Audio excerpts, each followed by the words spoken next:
आदरणीय महोदयाः महोदय प्रियमित्राणि च मम नमस्कारः। आगामि सोमवासरे भगवान् महावीरस्य जयन्ती उत्सवः भविष्यति। अतः अद्य अस्माभिः तस्य विषये चिन्तनं कर्तुम् उचितः समयः अस्ति।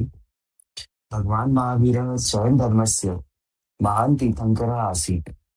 दिगम्बर मतानुसारं तस्य जन्म पुण्डग्रामे अभवत्। स महान् आत्मा आसीत्, यह सर्वेभ्यः बन्धनेभ्यः मुक्तः अभवत्। भगवान् महावीर अस्मभ्यं द्वौ महत्त्वपूर्णे सिद्धान्तौ अदात् स्याद्वादः तथा अनेकान्तवादः। पूर्वं जनाः परस्परं विवादं कुर्वन्ति स्म, अहमेव सत्य, अन्य मिथ्या इति। I am only right or someone else is wrong. My perspective is only right. So this kind of people were talking at that time. किन्तु महावीरः अवदत् सत्यम् एकस्य दृष्टेः न भवति, अपि तु अनेक दृष्टीनां योगेन जायते. So he was telling that truth is not absolute. It always depends on the viewpoint or perspective.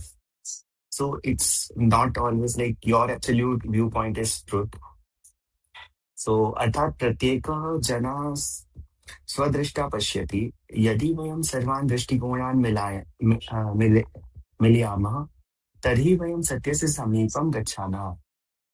So सभी लोग means everyone is right from their own viewpoint, and if we really want to come closer to the truth, we have to combine all perspective and look at the reality. अयं सिद्धान्तः अस्मान् विनयं सहिष्णुतां च शिक्षयति. बहवः मन्यते यत् अहिंसा केवलं जीवहत्या न कर्तुमिति, किन्तु महावीरस्य मतम् अधिकं अधिकं गम्भीरम् अस्ति. It's not only about like Jainism is not only about non-violence. It's more deeper and there are more serious things in that. Ahimsa kevalam karmana na api tu manasa api bhavet. So this non-violence is not at the level of saving micro and macro creatures. It's also a kind of mental non-violence, which I'm talking. यदा वयम् अन्यस्य मतं न स्वीकरोमः तदा वयं तस्य विचारं नाशामः. एषा मानसिक हिंसा अस्ति. Means if you are killing someone else's perspective, that is also violence. Mm. So it goes to that level. Mm-hmm. स्याद्वादः तु मानसिक अहिंसा अस्ति. And this mental non-violence is known as स्याद्वाद in Jainism. अर्थात् वयं केवलं स्वमतं न पश्येम, अपि तु अन्येषां विचाराम् अपि सम्मानयेम. एवं वयं स्वचिन्तनं विस्तारयामः. This will like broaden our spectrum of thoughts. So it's not only I am right, but also someone else is right from their point of view. And this is like it expands our mental or thought spectrum.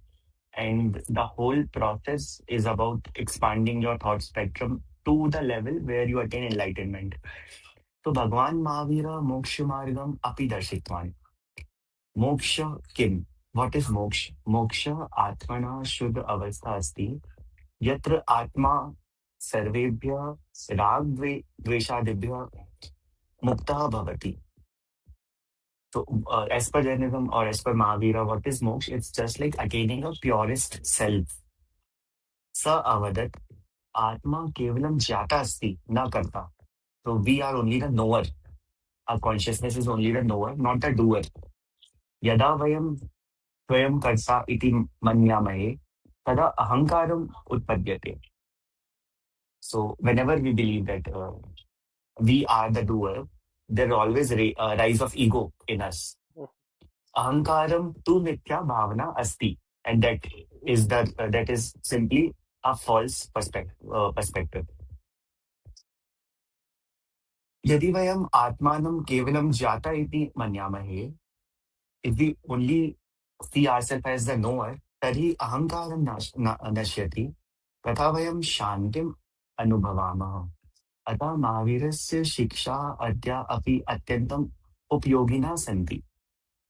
आगामि महावीरजयन्त्यां यदि वयम् एतान् सिद्धान्तान् आचरामः तर्हि अस्माकं जीवनम् उत्तमं भविष्यति। Watt is that?